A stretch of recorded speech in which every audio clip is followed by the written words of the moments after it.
बिस्मिल्लाहिर्रहमानिर्रहीम। अस्सलाम वालेकुम। 10th क्लास चैप्टर है हमारा second, acid bases and salts. Topic है हमारा Lowry Bronsted concept. Previous lecture में हमने एसिड्स और बेस को डिफाइन किया था और Arrhenius concept of acids and bases पढ़ा था। आज हम पढ़ेंगे Bronsted and Lowry concepts of acids and bases. In 1923, the Danish chemist J.N. Bronsted and an English chemist T.M. Lowry separately presented this concept.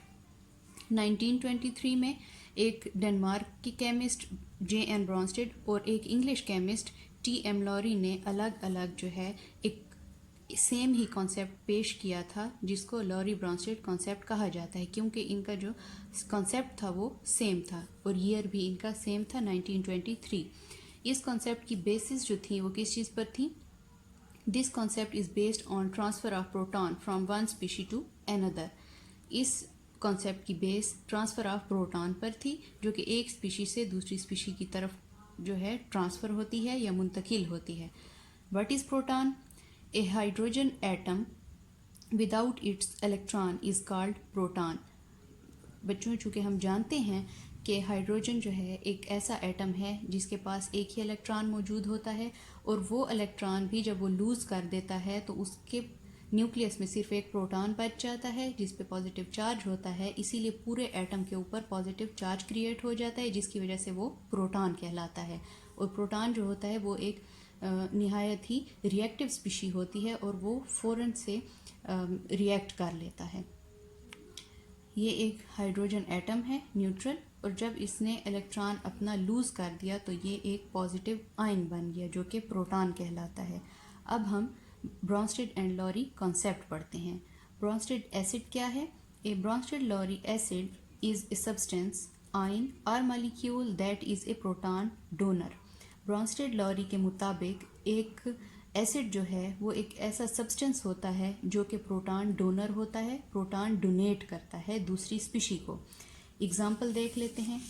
HCl plus NH3, hydrochloric acid plus ammonia जब ये react करते हैं तो hydrochloric acid जो है वो अपना H part यानी कि प्रोटॉन जो है वो ट्रांसफ़र कर देता है अमोनिया को, जो कि फिर अमोनियम आयन बन जाता है और क्लोरीन आयन जो है बन जाता है। अमोनियम आयन पे पॉजिटिव चार्ज होता है क्योंकि इसने प्रोटॉन एक्सेप्ट किया है, और क्लोरीन पर नेगेटिव चार्ज होता है क्योंकि HCl की फॉर्म में ये टूटा है, इसने हाइड्रोजन का इलेक्ट्रॉन ले लिया है। ठीक, नेक्स्ट एग्जांपल है हमारे पास वाटर प्लस अमोनिया की। इसमें वाटर जो है अमोनिया के साथ रिएक्ट करके अपना एक हाइड्रोजन अमोनिया को ट्रांसफ़र करता है। यहाँ पर भी अमोनिया जो है वो एक प्रोटॉन एक्सेप्टर के तौर पे एक्ट कर रहा है, और इस पर पॉजिटिव चार्ज क्रिएट हो जाता है अमोनियम आयन पर, और साथ में हाइड्रोक्साइड आयन जो है वो फॉर्म होता है, OH नेगेटिव। तो हमारे पास वाटर यहाँ पर एसिड के तौर पे एक्ट कर रहा है ब्रॉन्स्टेड लॉरी कॉन्सेप्ट के मुताबिक, और फर्स्ट एग्जांपल में हमारे पास HCl as an acid act कर रहा है। नेक्स्ट टॉपिक है ब्रॉन्स्टेड बेस। एसिड हम पढ़ चुके हैं। A Bronsted Lowry base is a substance, molecule और ion that is a proton acceptor.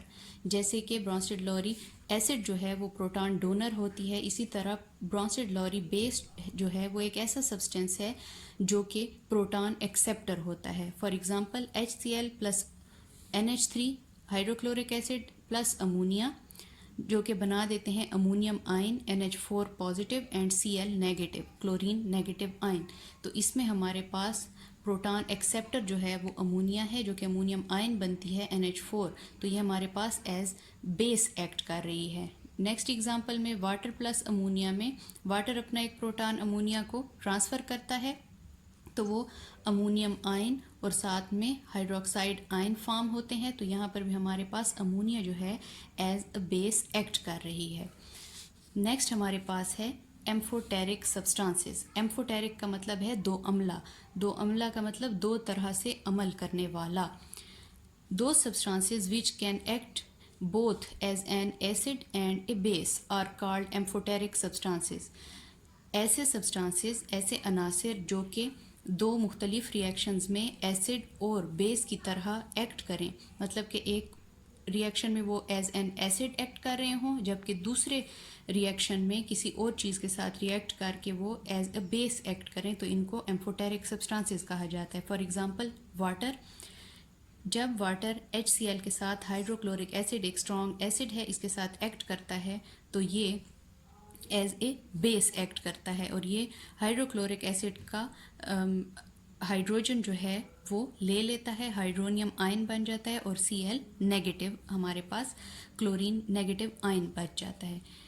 Next, जब वाटर अमोनिया के साथ एक्ट करता है या रिएक्शन करता है जो कि एक बेस है, तो ये क्या करता है, एज एन एसिड एक्ट करता है और अपना एक प्रोटॉन डोनेट कर देता है अमोनिया को, जो कि अमोनियम आयन पॉजिटिव और हाइड्रोक्साइड आयन नेगेटिव बन जाता है हमारे पास प्रोडक्ट्स में।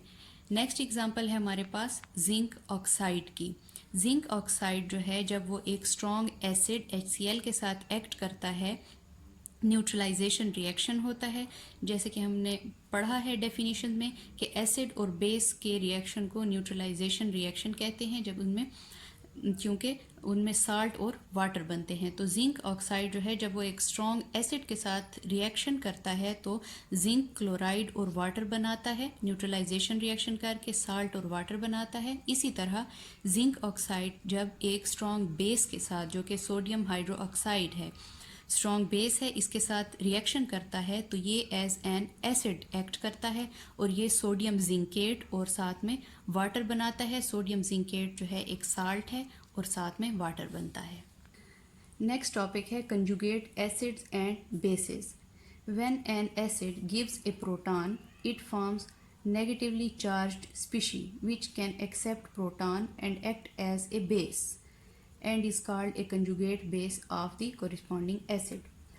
ठीक है बच्चों, जब हमारे पास एक एसिड जो है प्रोटॉन डोनेट कर देता है, तो प्रोटॉन डोनेट करने के बाद वो नेगेटिवली चार्ज स्पीशी बन जाता है, उस पर नेगेटिव चार्ज क्रिएट हो जाता है। तो नेगेटिव चार्ज स्पीशी जो है वो प्रोटॉन एक्सेप्ट करने की एबिलिटी रखती है। तो जब वो प्रोटॉन एक्सेप्ट करने की एबिलिटी रखती है, तो ये हमने ब्रॉन्स्टेड-लॉरी कॉन्सेप्ट में पढ़ा है कि कोई ऐसी स्पीशी जो कि प्रोटॉन को एक्सेप्ट करेगी तो वो एक बेस कहलाएगी। तो जब एक एसिड अपना प्रोटॉन खो दे और उसके ऊपर नेगेटिव चार्ज क्रिएट हो जाए और उसके बाद वो एक प्रोटॉन को एक्सेप्ट करने की एबिलिटी रखे, तो वो जो है एक कंजुगेट बेस कहलाती है उस एसिड की। ठीक हो गया। एग्जाम्पल देख लेते हैं। हमारे पास है acetic acid CH3COOH plus H2O। Weak acid है, जब ये वाटर के साथ रिएक्ट करेगा जो कि एक बेस की तरह एक्ट कर रही है, प्रोटॉन एक्सेप्टर के तौर पर एक्ट कर रही है, तो ये CH3COO negative plus hydronium ion बन जाएगा H3O पॉजिटिव। अब जो है हमारे पास CH3COO जो है, जो कि नेगेटिवली चार्ज है, इसके पास एबिलिटी मौजूद है कि ये एक प्रोटॉन जो है वो एक्सेप्ट कर सकता है, तो ये एक बेस के तौर पर एक्ट करता है। इसको हम कंजुगेट बेस कहते हैं। जबकि वाटर जो है यहाँ पर हमारे पास बेस के तौर पर एक्ट कर रहा है, लेकिन प्रोटॉन एक्सेप्ट करने के बाद अब इसमें ये एबिलिटी मौजूद है कि ये किसी दूसरी स्पीशी को एक प्रोटॉन डोनेट कर सकता है, तो इसको हम कंजुगेट एसिड कहेंगे। क्लियर है बच्चों। इसी तरह कंजुगेट एसिड भी है। When a base takes a proton then it forms positively charge species. जब कोई बेस एक प्रोटॉन एक्सेप्ट कर लेती है तो उसके ऊपर पॉजिटिव चार्ज क्रिएट हो जाता है, जिसकी वजह से वो पॉजिटिव आयन बन जाती है, which can act as an acid. तो वो जो है एक एसिड के तौर पे एक्ट करती है, वो बन नहीं जाती एसिड, वो सिर्फ एसिड के तौर पर एक्ट करती है, क्योंकि अब वो प्रोटॉन को डोनेट कर सकती है। And is called a conjugate acid. तो वो फिर उसके बाद वो बेस कंजुगेट एसिड कहलाती है of corresponding base. Corresponding base की जो बेस होती है वो जो है कंजुगेट एसिड कहलाती है। For example ammonia plus water change into ammonium ion and hydroxide ion. यहाँ पर क्या है, proton acceptor base ammonia, proton donor water, acid जब अमोनियम आयन बन जाता है तो ये कंजुगेट एसिड होता है, क्योंकि इसके पास एक प्रोटॉन एक्स्ट्रा मौजूद है जो कि ये ट्रांसफ़र कर सकता है, इसलिए इसको कंजुगेट एसिड कहेंगे और हाइड्रोक्साइड आयन को कंजुगेट बेस कहेंगे। नेक्स्ट टॉपिक है हमारा impact of Arrhenius base on Bronsted Lowry concept. ठीक है बच्चों, देखते हैं अब हम इम्पैक्ट किया है अर्हीनियस बेस का ब्रॉन्स्टेड-लॉरी कॉन्सेप्ट के ऊपर। इन दोनों का हम कंपैरिजन करते हैं, इन दोनों में क्या डिफरेंस है। The Arrhenius hydroxide OH negative base such as NaOH are not Bronsted-Lowry bases। Arrhenius concept के मुताबिक वो चीज़, वो स्पीशी या सब्सटेंस जो कि एक्वस सोल्यूशन में हमें हाइड्रोक्साइड आयन देते हैं OH नेगेटिव, वो हमारे पास बेसिस कहलाती हैं, और NaOH जो है वो हमें एक्वस सोल्यूशन में OH नेगेटिव आयन्स देते हैं। अकॉर्डिंग टू अर्हीनियस कॉन्सेप्ट ये एक बेस है, मगर ब्रॉन्स्टेड-लॉरी कॉन्सेप्ट के मुताबिक ये एक बेस नहीं है। क्यों?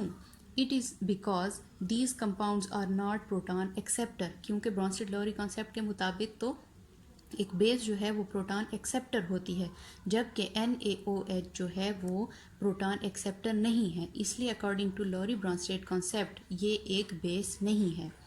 वेयर एज जबकि OH negative ion produced in solution is the Bronsted Lowry base, जबकि हाइड्रोक्साइड आयन जो हैं जब वो प्रोड्यूस होते हैं एक्वस सोल्यूशन में तो ये एक लॉरी ब्रॉन्स्टेड बेस हैं, क्योंकि ये एक प्रोटॉन को एक्सेप्ट करने की एबिलिटी रखते हैं। इस वजह से ये ब्रॉन्स्टेड-लॉरी बेस हैं। तो बच्चों, आज का हमारा लेक्चर यहीं तक था।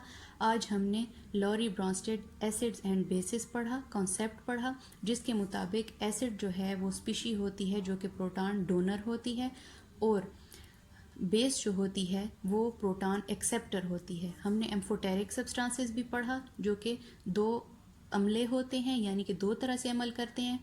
ऐसे सब्सटेंसेस जो बेस के तौर पर भी एक्ट कर सकते हैं और एसिड के तौर पर भी एक्ट कर सकते हैं। हमने कंजुगेट एसिड और बेस पढ़ा। जब कोई स्पीशी, कोई एसिड प्रोटॉन डोनेट कर देता है तब उसके पास एबिलिटी होती है प्रोटॉन को एक्सेप्ट करने की, तो वो कंजुगेट बेस कहलाता है। जबकि कोई बेस प्रोटॉन एक्सेप्ट करने के बाद कंजुगेट एसिड कहलाती है, क्योंकि वो प्रोटॉन डोनेट करने की एबिलिटी रखती है। उसके बाद सबसे एंड में हमने impact of Arrhenius base on Bronsted Lowry concept पढ़ा। ठीक है बच्चों, आज का लेक्चर यहीं तक था। अल्लाह हाफिज़।